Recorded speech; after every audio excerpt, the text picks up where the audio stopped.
Okay. Good morning, everyone. Welcome to the Macon campus and also to our colleagues and friends online across all of our campuses. I thank you for being here.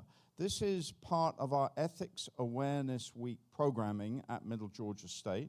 And as I'm sure you know, but it's important for me just to remind us all, if ethical behavior connects us with people, then in a sense, this whole week is designed by the university system to connect the 26 institutions and the system office in a shared activity, a shared set of ideas and ways of understanding our work. So it's a kind of rather nice way to think that across all of Georgia in different institutions at this moment, on these days, people are thinking about their work, thinking about how to do their work in an ethical and moral framework, and thinking about what a professional really is responsible for and empowered to be in terms of how they do their work. So it's a really, I think, a great community exercise, and for each of us, an opportunity just to be our better selves, just to be reflective that in any given day we have a myriad of opportunities and choices about how we engage with our work and with each other. And the world of ethics calls us to the higher sense of what it means to relate to people and to work with them and to build community.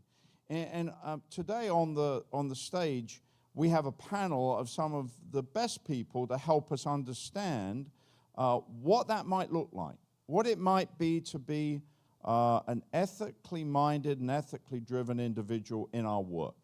And so I'm not going to introduce each of them, but we have across the stage, we have leaders in their fields, leaders in the community, we have student leaders, and we have representatives of what each of us in this room are daily encountering in our responsibilities. So I'm excited and grateful. Thank you, all of you, for being part of this. And to introduce our panel, I'm glad that my colleague and cabinet member, our director of campus culture and community, Janae Bacote, is going to be the moderator. So with that, I'm going to hand over to Janae, who will introduce to you our special panel. Janae, thank you. Thank you. Good morning, and welcome to Middle Georgia State University's 2023 Ethics Awareness Week panel discussion. Again, I'm Janae Bacote, Chief Officer of Campus Culture and Community and Title IX Coordinator for Middle Georgia State University. Thank you all for being here in person and online. I do believe that we have a very thought-provoking discussion for everyone today as we engage in a conversation about ethical boundaries in a connected world. But before I introduce our panelists, just so everyone is aware, our panelists will engage in a discussion for about 45 minutes. Then we will open the discussion up to you in person and online via the chat feature for attendees to submit their questions to the panelists. During this discussion, we do expect that faculty, staff, and students may need to leave to attend classes or to address other MGA priorities, so please feel free to quietly leave at any time. Our guest today will offer a variety of perspectives on the topic of ethical boundaries in a connected world. Now, let me introduce our panelists. Our community perspective comes to us today from Mr. Steve Kruger. Mr. Kruger serves as the president of L.E. Schwartz & Sons, Incorporated. He is a 1978 graduate of the University of Georgia. Throughout his career, he has served on several civic and business boards throughout Middle Georgia. The Kruger family have been longtime supporters of Middle Georgia State University and were recently honored by the MGA Foundation by receiving the Legacy of Leadership Award. Our MGA faculty perspective comes to us today from Dr. Mark Miller. Dr. Miller is a professor and dean of the School of Business at Middle Georgia State University since July 2022. Prior to his appointment, he was the Dean of the School of Business at Henderson State University and Dean of the Hull College of Business at Augusta University, where he established the Blanchard Distinguished Lecturer in Business Ethics. His research examines the intersection of technology, acceptance, and learning models, and remains an active researcher and instructor in the area of innovation and technology management. Dean Miller received his PhD from Auburn University and holds additional graduate degrees from Louisiana State University and Augusta University. Our MGA staff perspective comes to us today from Chief Trip Mitchell. J. Trip Mitchell serves Middle Georgia State as the Executive Director of Public Safety over all of our campuses. His background in law enforcement spans 30 years. His educational background includes a master's degree in public administration from Columbus State University, as well as a bachelor's degree in criminal justice from Mercer University. He is a graduate of the FBI Law Enforcement Executive Development Program and the Georgia Association of Chiefs of Police Executive Training Course. He holds the designation of Certified Protection Professional. He is a state certified trainer and has served as adjunct criminal justice faculty at various colleges and technical schools, as well as an instructor at many regional police academies. Last, but certainly not least at all, is Mr. Ransford Williams, our Student Government Association co-president. Mr. Williams is currently a very dedicated student at Middle Georgia State University, where he is pursuing a double major in aviation and aerospace management and business administration with a concentration in logistics management. In addition, he is also pursuing minors in public relations and criminal justice. Mr. Williams holds several leadership roles within the university. He serves, again, as co-president of the SGA. He's a member of the University Student Committee. He is part of the Sigma Alpha Pi National Society of Leadership and Success. He also holds multiple positions within the Upsilon Psi chapter of Alpha Phi Alpha Fraternity Incorporated, including Secretary, Director of Education, Co-Editor, and Assistant Director of Retention and Alumni Relations for College Brothers within the Southern ranks. Let's give a warm welcome to our esteemed guests.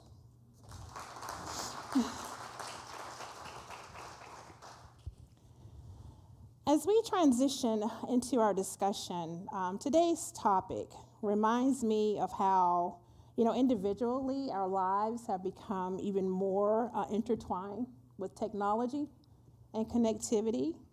I remember a time when you wanted to call somebody, you actually called their home, their landline. I might be dating myself, but I really don't care because this is very relevant to how things have changed.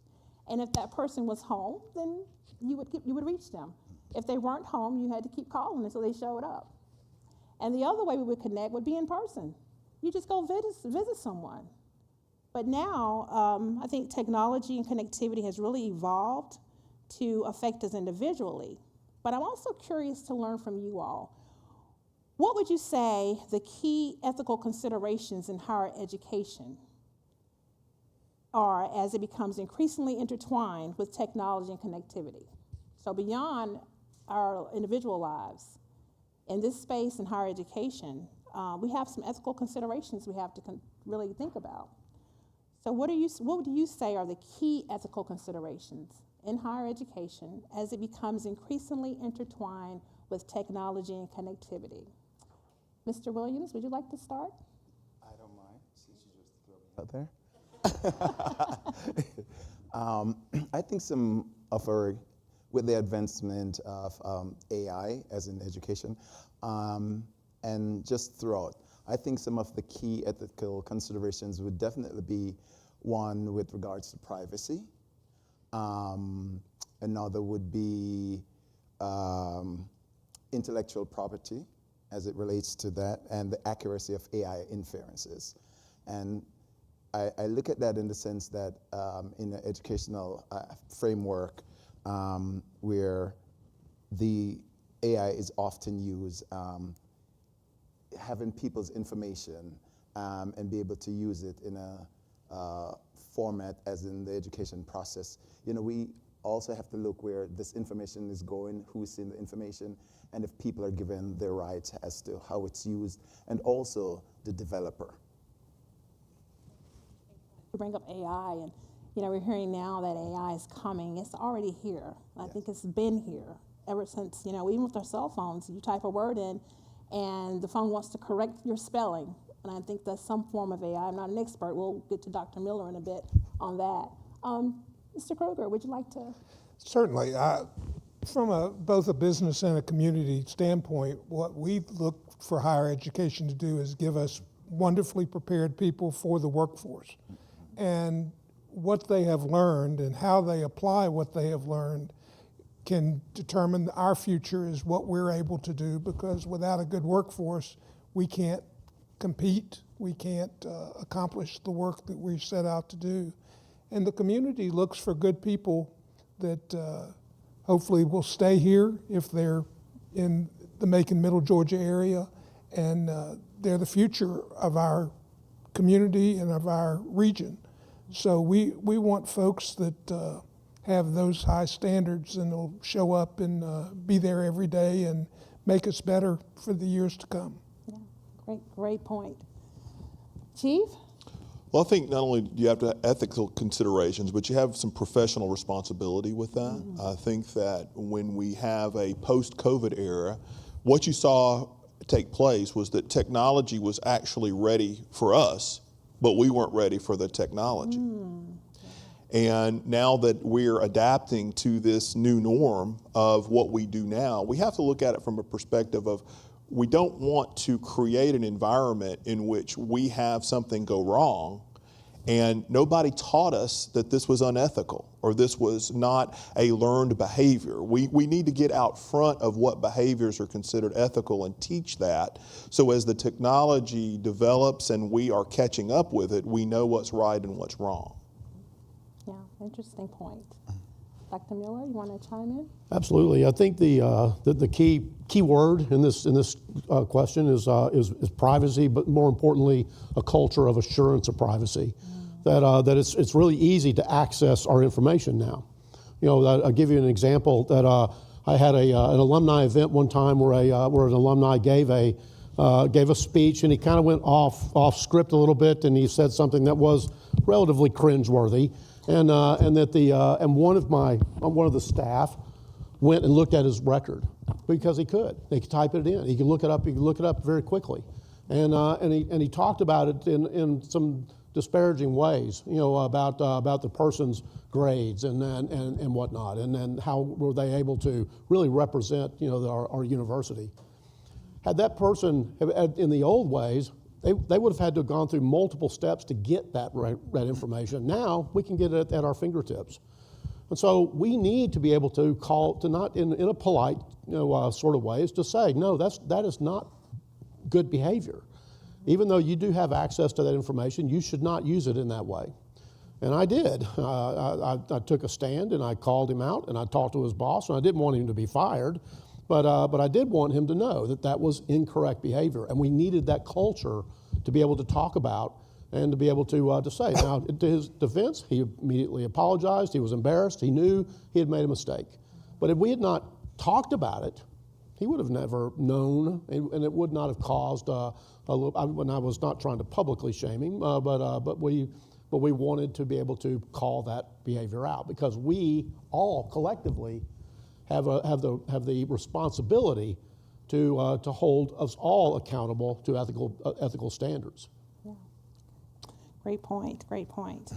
You mentioned something about the data being readily available, and I keep going back to the example of the cell phone, because I just remember how just the evolution of the cell phone, we now take our connectivity with us wherever we go.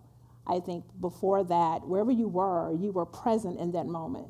And now we have our cell phones. I don't know about you, but if I leave mine at home, I'm probably going to turn around and go get the cell phone. There's something about that connectivity that it gives us. The good part about it, yeah, we need the technology. People can reach us. We don't have to do the pay phone, stop and put a quarter in or anything like that. But I think the flip side of that is we're constantly, with our cell phones, we're constantly not maybe in danger, but maybe just in that position where we can be interrupted at any time. We're not totally present where we are because we always have that cell phone. So speaking on that and how the cell phone is just there and it can tempt us to interrupt us and keep us from being fully present, how do you all think that faculty and staff can ensure a healthy work-life balance in an increasingly connected world? What recommendations would you have? Let's start with you, Dr. Miller.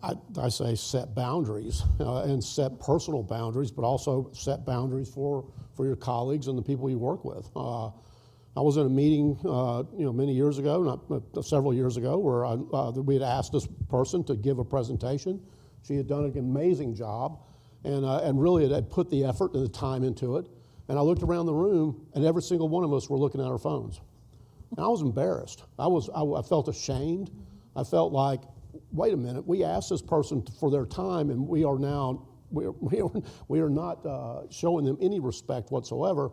And from that day forward, I do not bring my phone into a meeting. That if someone needs me, they can find me. If I can write it down in my book, that I can put it in my calendar later. That I can do it later. But to have that, just to set these boundaries and push this technology away when it's inappropriate to be looking at it is an important aspect. Yeah, it's a very good point. You're speaking to the intentionality. Right. Of just saying, hey, I'm just going to silence my phone. Great point. Chief Mitchell? And I think that's part of it too, is an intentional disconnect.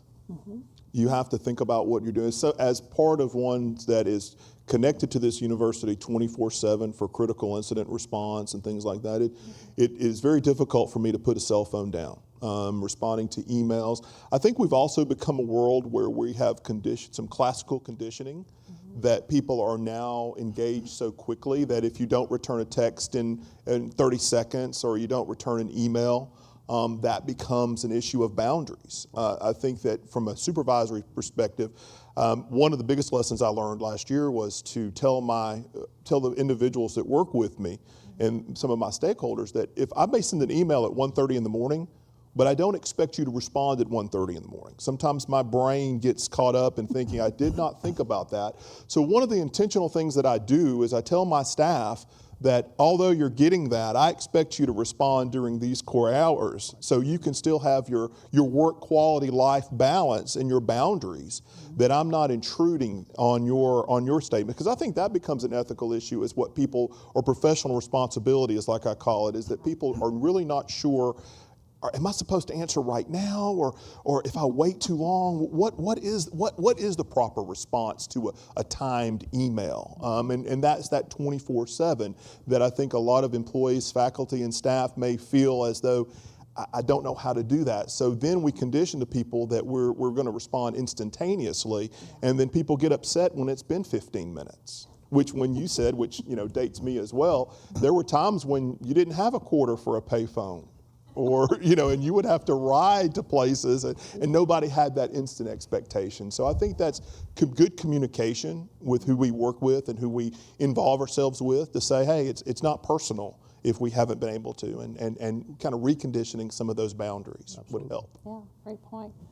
Mr. Kruger, can you offer your viewpoint? Well, I can, and it's kind of a double-edged sword. I will tell you, years ago when the first fax machine came out, and I know a lot of you don't know what that is, but some of us are older, our attorney at that time used to complain, you send me stuff and I get it, and I want to wait time to respond, and I can't do that anymore.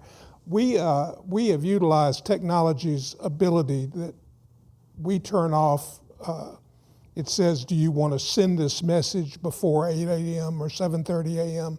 And our staff has utilized that. Even though we might prepare something, it does not get delivered to our staff until a designated time, so they don't feel the compulsion that they have to respond, even if you've asked them not to, because some people feel like they're trying to get there. We're the superstar, we're responding to you no matter what, even though you told us not to. And the same is true of vacation. Today, people have to disconnect, and that's really hard in today's business world. So we do ask them, don't respond.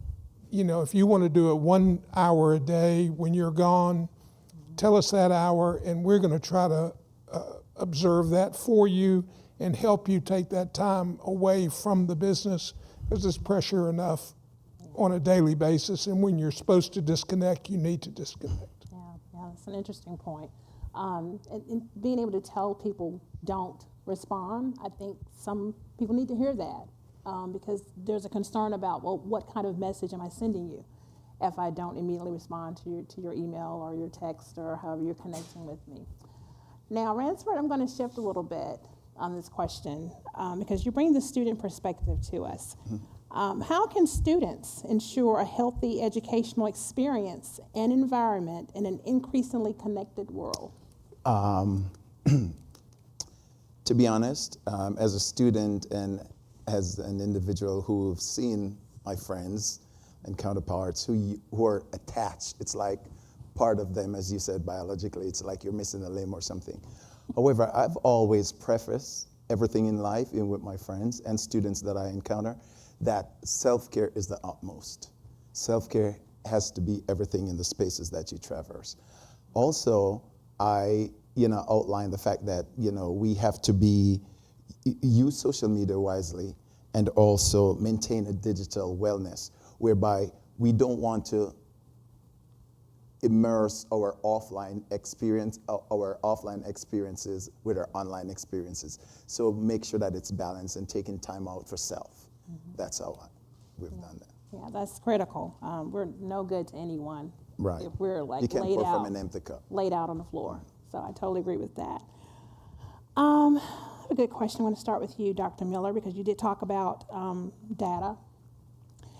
How can universities and colleges balance the benefits of technology and education with the need to protect student and faculty privacy and data security? And what are the trade-offs?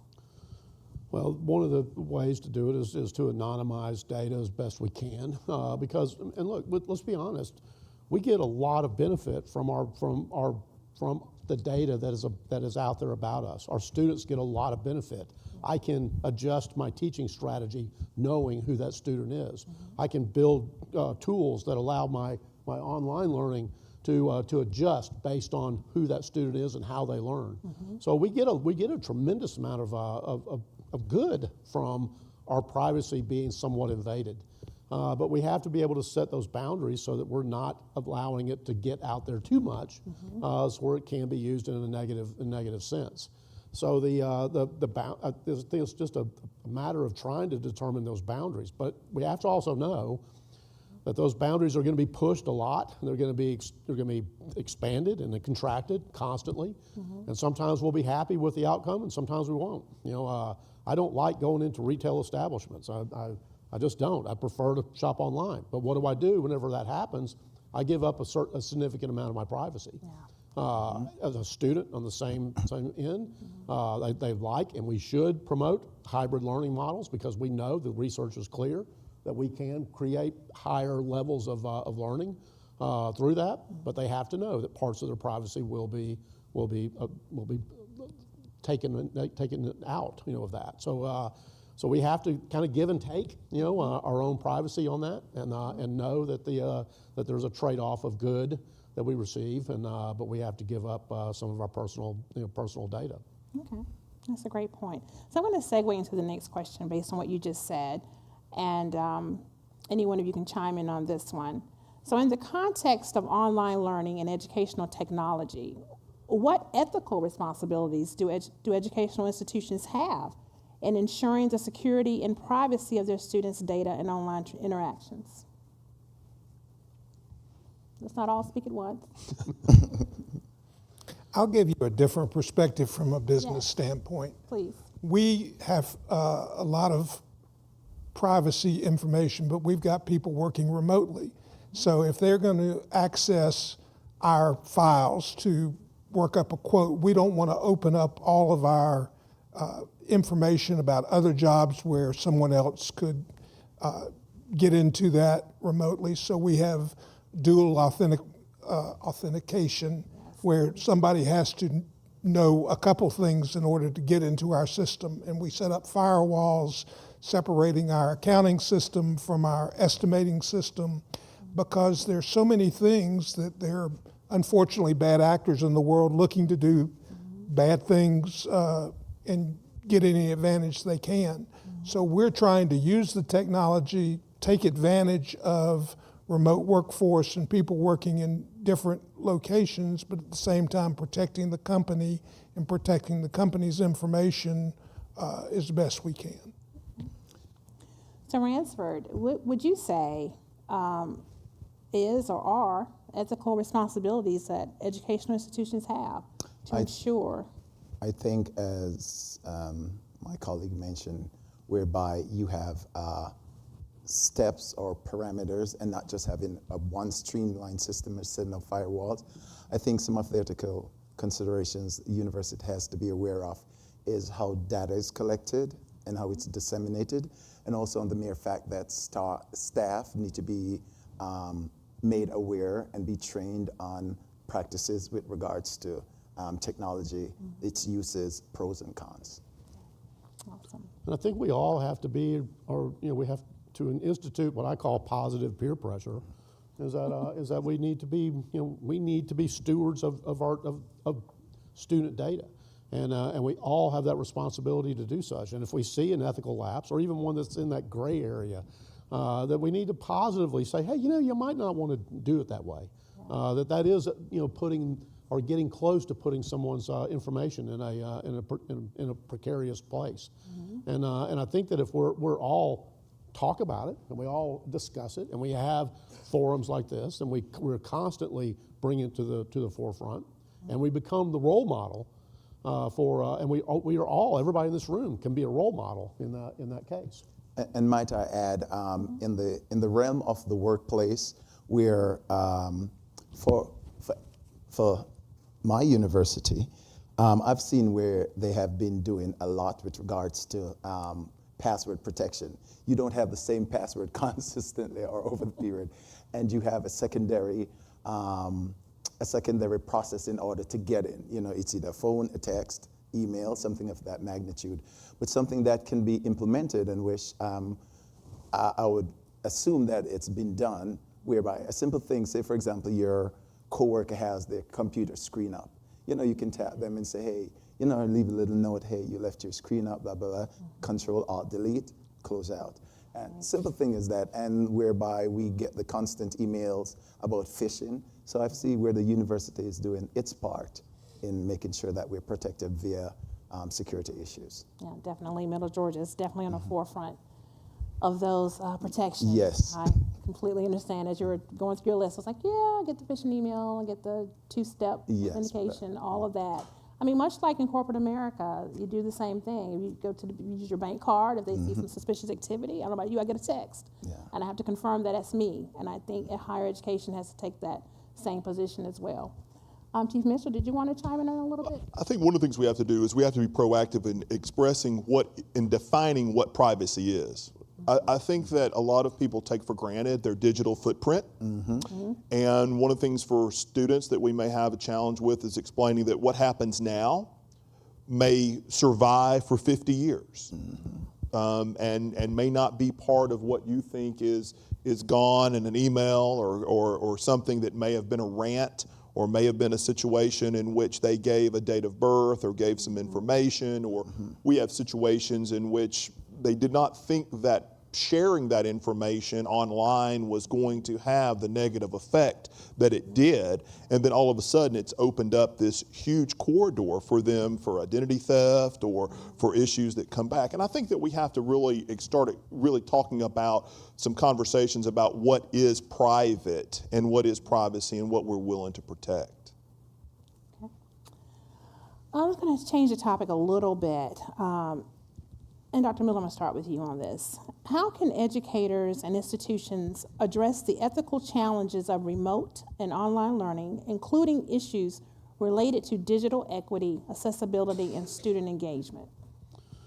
Well, it's a tough issue. It's also a moving target. That that what we considered to be the standard of access 5 years ago is not the standard any longer. That we're increasingly needing faster bandwidth and better bandwidth, and so and every time that we have a new technology that requires more bandwidth, then what are we doing? We're putting more the necessity for the student to be able to have that in order for us to make it work. So we've got to be cognizant of who our students are and what are their capabilities, and then therefore don't get too far ahead of kind of that middle, that 66% in terms of their ability to access. Because then what we've done is that we've just created a situation where as usual, the people on this end of the curve are going to do well because they have access to incredible amounts of technology. They have access to everything that we want, and this people on this end of the curve will be left behind. And then so we really need to kind of work towards that, making sure that we're not getting too far ahead of what the technology has for us. But at the same time, so there's a balance that we have to have there, because if we don't stay on the curve, of new technology, then we'll lose our competitive edge, very quickly. And then therefore also our students won't have the ability to increase their learning and to be exposed to new technologies that they're going to need in order to be digital citizens. Yeah. Mr. Kruger, how do you address that on the corporate side? Well, I can go back to COVID time. We had people that were working remotely, and we wanted them to have access to our company information. So we sent IT people into our people's homes, set up computer systems for them, made sure that we had the appropriate protocols in from a safety standpoint. The one thing that we did ask of them is not to use those computers and things for online shopping, for example, or something that could get hacked and just worm its way through our system, which they did follow, to the best of my knowledge anyway. But we invested in the technology for our people because our people are our key implementers of our success. So that's how we chose to deal with it. And at this time, it's not as essential. We still have some people working remotely, but we're far more in person today than we were.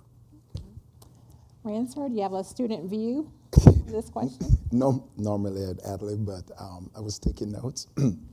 So I'm just going to read it out. Oh, fine.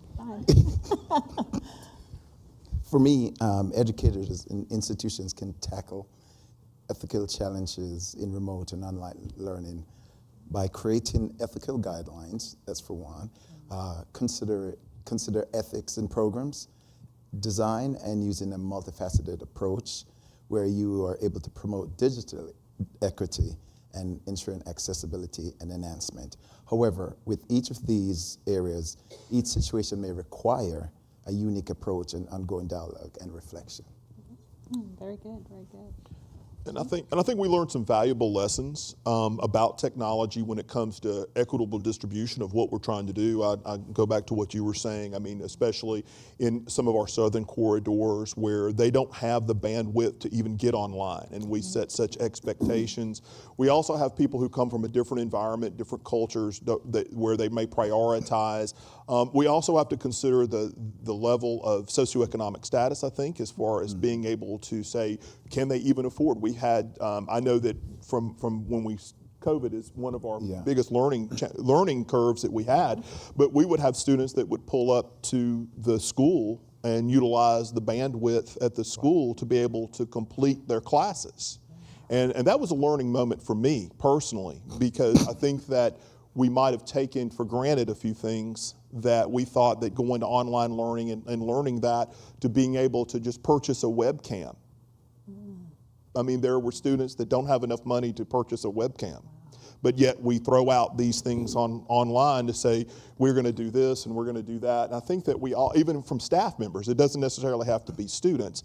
Maybe it's the quality of the equipment, or the bandwidth of getting that. I mean, I know I drive from campus to campus and my cell phone tower drops, you know, and I have to drop calls just so I can imagine some of the challenges as far as equity and inclusion of what we're trying to do for that, just from that online learning standpoint and keeping that in check. Yeah, it's a great point. I think a lot of the things that we have easy access to, you know, we take for granted. That everyone has the same level, or like you said, the equipment can be subpar. Great point there. Here's another one for you all. Challenging question here. How do higher education institutions address ethical dilemmas related to the use of social media, online platforms, and digital communication in academic and social contexts, including issues like cyberbullying and harassment? While technology is good because it organizes our lives, we still have bad actors. Even in I'll great take spaces. that one. You take that one first?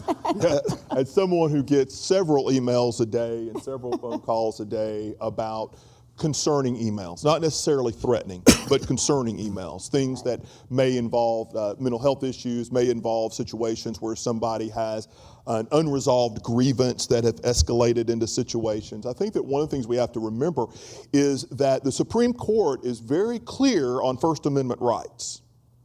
And although we may not agree with certain situations and the way that someone is addressing us as an institution or as an individual, we have to realize that there are several case laws that are pointed out to say, regardless of whether if it's not threatening or what they call a true threat, or cyberbullying and things like that that are commonplace when you have a paper tiger, as we sometimes do, and people do feel comfortable hiding behind a computer sometimes. They feel very empowered when they're behind a keyboard in which they can say things that now that, and we've worked these situations where we've come around, I think we come around and have a conversation, and the person says, well, I really didn't mean it that way. Now that I've read this email, or now that you've brought it to my attention, I was not trying to be a bully. I was not trying to be threatening. But I think that we sometimes have to take that into account before we just do a knee-jerk reaction that somebody who may have an unresolved grievance or a problem with someone else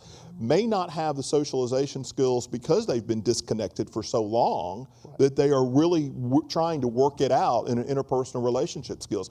We have to have the emotional intelligence to be able to absorb what people are doing nowadays. Yeah. And Chief, you brought up, that we 15 seconds and people are mad at you that you didn't respond to the email or the text message. And so we were constantly trying to answer it as fast as we can. And what did we just put out there? Well, that wasn't exactly what I meant. And I rely on, hopefully, people know me well enough to say, well, that's not what he meant. But it's not possible. And that the context, we lose the context in social media. We lose context, we lose face-to-face communication, and so therefore, it's however you receive it and interpret it is how it's meant and how it's used, and that's dangerous. And that's why I also say, put your phone away. Don't bring it to you with everything. You don't. My dad used to say, if I'm not on call, if they need me, they'll come find me, and that and I don't need and the things that I do in my life don't need immediate response. That I'm not working the nuclear football. I am not in an operating suite making a decision about a new surgical technique that has to be done right at that particular moment. All of my decisions can wait. All of our decisions can wait. I had a dean one time tell me that in academia, everything can wait 24 hours, and most of it can wait 6 months. And so that he wasn't too far off of the mark. It can wait. And if you stop and think about it and be a little bit more reflective about what you write on Facebook, what you write in an email, what you write on social media, it will come across better.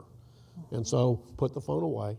No one needs you. You're not that important, is the way I like to look at it. Yeah, that's an interesting point. We still can't discount the, the beauty and face-to-face. Right. If I said I'm going to slap you, but I'm smiling about it, then we got a different context than when I'm typing it. Right. It's making an My extra- son has he's gotten in the habit. If I text him, he doesn't reply anymore. He immediately calls me. And I find that, and he's a young person, and I found that incredibly refreshing. Instead of replying to a text, he'll pick up the phone and call. It's very refreshing, because I think also with the younger generation, not trying to date myself again, Chief, here, but they're all constantly on their phones, and we are as well, because we've been programmed to connect and turn around and go pick our phones up when we leave them. But the younger generation being born where it's touchscreen. Right. Music used to be on CDs. It's now in the app where you can download it. There's not a physical medium that you need to touch to get the things that you want. But one of the things I've noticed that young people looking at their screens, they're still craving connectivity. Right. Absolutely. Because these devices keep them connected. And I think also it's just, like you said with your son, it's just getting him to realize that there's another level of connectivity, and it's called face-to-face. Let's talk in person. And I think if you just get young people to realize that there's value in that the craving they're looking for is the devices keep them connected to the world. But Ransford, you look like you want to add Yes, something. and you talk about craving and connectivity, and that's where when I started in one of the conversations prior, we have to be mindful of developers or the individuals who develop these same apps per se. And also, I'm reminded of something my dad has said to me before, or even our grandmothers and moms, if you have to think twice about it, it's something that you may not want to put out. Absolutely. Number two is that he said, be careful of the words you utter or say and make them not bitter, else think about the fact or possibility that you might have to eat them later. So let it be glazed with honey or something, the words that you're going to utter, because if those bitter words come back. And I would like to chime in on, I think one of the best strategies we can have, and this is something I've adapted, is when someone shoots off an email to me that is less than nice, and I get plenty of just because we didn't open a door in time, or we didn't put a sign out exactly even to the left or to the right. I'm being a little facetious, but I do get those emails. I would sometimes I won't hit send. I get up out of my office, I take a walk. Maybe I'll call the person, apologize, and see if we can de-escalate the situation in person and face-to-face. It's amazing what an apology will do. But what we sometimes do is we get caught up in that instant gratification. And then to chime in also on what you were saying is that we have the social media algorithms that are kicking in that feed fire and feed flames to individuals that are only empowering them more to say, I was right. And I'm afraid we're in a position where some of us are more worried about being right than we are being just working together. And that's one of the things I want to see in the future is just to work together. It's important to remember, psychologists are pretty clear, we can't multitask. There are, if you go on YouTube, you can, hold on a second, I got to respond to this text right quick that Kevin just sent me. I'm kidding, I was just joking about that. But I was going to let you go. I'm just kidding. There's a YouTube video out there that shows people passing a basketball back and forth. And what the experiment is, focus on the people with the white shirt. And there's people with a black shirt passing the basketball, and that 70% of the people who've seen this video for the first time did not see a person in a gorilla suit walk into the picture, go like this, and then walk out. They didn't see it because they were focused on one task. Now, the people that do see it, because they may have seen the video before or whatnot, did not see though the background changing color, or that two people with the opposite color shirt leave completely, that they don't pick up on that. Because it proves we can't multitask. We're not good at it. And that we should stop and be reflective about what we say. I was going to just make two different points. One being what you spoke of earlier on about the autocorrect. That can change the entire message, and if people don't take the time to go back and read what they thought they were saying is what got sent, that can get you in a world of trouble. The other thing from a business standpoint that we stress over, but we've got a lot of people facing our community. And if one person expresses an opinion online or in the public sector that is contrary to everything I believe and hold dear, they still look, it's our fault, it's our stance of our community. So you have to be very careful from a business standpoint of who you have facing the community, because that, to the every level of the company, everything reflects your company, whoever says it. Absolutely. So you're saying collective collusion. Once, I work for the company, but I'm an individual and I put something out there, everyone believes the same thing. Yes. And I also have to stress that when we text, it's inanimate at best, so we can't feel the text. More like when you speak to someone, you're like, oh, so that's what you meant, but you said this. But when you call, then you get a better understanding. Yeah, that's a great point. That's a great point. Do any of you want to have any last words on anything? I'm going to transition into our Q&A portion. No? You're good? Ready for Q&A? Sure. All right. So we're transitioning now, whoever has the mic, to questions from in person. And if we have any questions online as well, we can entertain those. Let's not all rush. Okay,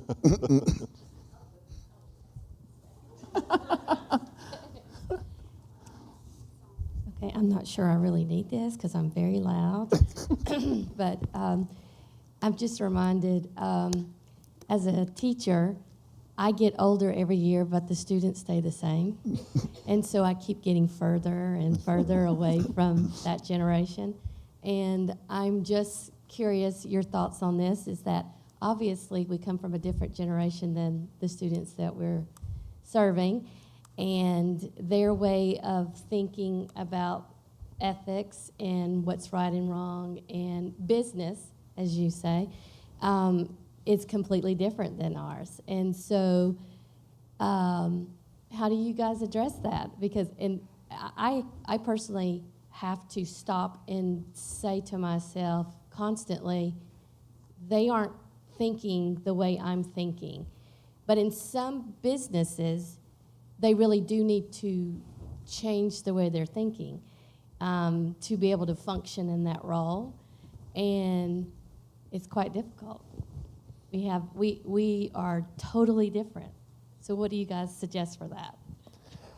Well, I don't know that I have the answer, but I can tell you we're blessed that we're a multi-generational business. We've got 3 active generations working in the business today. So we see it all. But what we try to do is deal with the present, and if someone has an issue, we'll discuss it with them, and we get different opinions, and that's why we've been around for a good while, because we know that ultimately the goal is to be successful in the business, and one person's, the way we did it is not necessarily the way we should do it today, i.e. the fax machine versus an email. But they're going to always evolve, but your workforce is always evolving from your management level as well. So as long as you don't stay static, I think you're better served. In peer groups and things like that with other teachers would be a way I would deal with some of that, get their perspective on what they're seeing, and maybe you're 100% correct, or maybe they are, but somewhere in between normally is where we've found it to be the sweet spot. I think from a youth perspective and a diversity perspective, I think if a business or education system, or just any system in general, just relies on a Jurassic type era or feel, or stays just stagnant, one of the things I think as human beings we fear change. I think a lot of people fear change in itself, and from a diversity perspective, if you have individuals of all ages, we all can learn from each other. But I think some people are still locked in their little utopia or their little circle or their little cube, and they don't want to change or afraid to. And as I said, we can all both learn from each other and, to be successful in that realm. I think setting expectations, in a classroom kind of a setting, we certainly have those issues of age differences. As I've become a curmudgeon, makes it more difficult. But if I set expectations very clearly up front, and then also take a fairly happy attitude, a positive, enthusiastic, attitude towards any kind of communication, and know that whatever they say to me is not the end of the world, and whatever I say to them is not the end of the world, and that we keep that kind of lively banter going, that I think things usually work out pretty well. But set expectations. And you have to think of organizational culture. Right. If that organization cares not about change or adding diversity or inclusion, especially in that regard, then they're just going to be here while the other company is along the path. And I think of change. I was at a training conference, and I was there for 3 days, and the wisest thing happened in a coffee break. We were talking about new generation, technology, work ethic issues, and the individual I was speaking with said this: "They aren't us, Chief." He was my age, and they said, "They aren't us." And it was a aha moment for me. It was an epiphany that I realized that we're going to have to use our pillar of adaption, and we're going to have to utilize the ability to get out in front of this. And that's one of the reasons why I employ student workers. I find myself, believe it or not, loving student workers because they can knock out an Excel spreadsheet faster than about 12 of my employees. All I have to do, and then not only that, but they're going to add color, they're going to add the calculation to it, and I'm going, okay, now I'm sounding like, yes, is the computer plugged in? All right, why isn't the mouse working? Just this morning, I had a situation in my office, and a student worker came in, and 2 seconds, done. And so I think that's what we have to move towards. We have to move to that adaptability and realize that generations do change, but we still have to stay engaged. We have to we're not probably going to be the cool people anymore. But for example, I really like mentoring.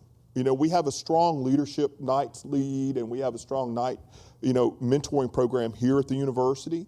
And I would encourage anybody who is on staff or faculty to engage in that mentoring. Because when you're in that mentoring environment, you're learning in a safe environment about who we're reaching out to and where this generation is. And those individuals are willing to come to us rather than us having to try to find someone. We engage with student government. We try to do things because we want to be hip. But I'm a little too old to be hip at this stage. So I'm just trying to make sure that I'm surviving and treading water. And you're becoming the mentee in that True. relationship as True. well. I think mentors is a two-way street. It is. Without any doubt. It is. And instead of being like Marco Polo and trying to find the fountain of youth, young people will make you younger. Trust me, because your brain snaps. Keep going, and you're on the edge of everything, and then your kids are like, "Oh, you think you're cool, huh?" But you're learning stuff. So, Any more questions? Do we have any in the online? No?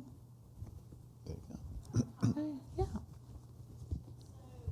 Dr. Miller, in a couple of your responses, you made mention to, speaking out, confronting, not necessarily confrontational, but mentioning. And one of the things that one of my supervisors in my career, one of the wisest things he said to me was, "Donna, a silent no is a yes." So if you don't say anything, you're saying it's acceptable, right? And so I do appreciate that, and that's one thing that I try to live by. Absolutely. I couldn't agree more. And it doesn't have to be confrontational. It doesn't have to be mean-spirited. It can be, hey, you know what? I just saw something, and I know you didn't mean it this way. Or you said something that I know it might have come across in a different way than what you intended.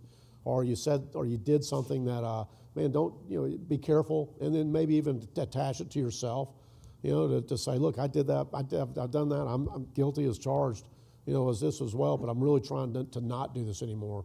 Can we help each other out? So if we make it positive, peer pressure is the way I like to look at it. Be very positive, and then it doesn't become confrontational. You know, that we're all a work in progress. And I think one of the best ways you could approach a situation like that, apart from taking the person to the side, try to speak to them in a time when they're more subdued, so to speak, less than when they're, yes. So, you know, probably at lunch and you just, hey, you know, when you did that thing the Spot other on. I day. mean, Yes. and waiting until it's past that moment, Right. you know, I think is a very good strategy as well. But thank you. Right. Any more questions? Okay. Well, as we conclude, I want to ask each of you in the audience and virtually to think about two things here. How will you maintain your ethical boundaries in a connected world? We talked about intentionality, turning the phone off, that things can wait 6 months. Okay, I'm gonna write that one down. And what are some things that each of us can do to maintain those ethical boundaries for ourselves and for others? Think about our core values: stewardship, engagement, adaptability, and learning. Each of these values can only be effectively demonstrated in a culture that promotes ethical awareness. Your participation and attendance today demonstrate that you believe ethics is important. I want to remind you also to engage in the upcoming USG Ethics Awareness Week activities that have been sent to you via email. We thank you for attending. We want to give a warm thank you to our panelists and to tell everybody to have a great week. Thank you.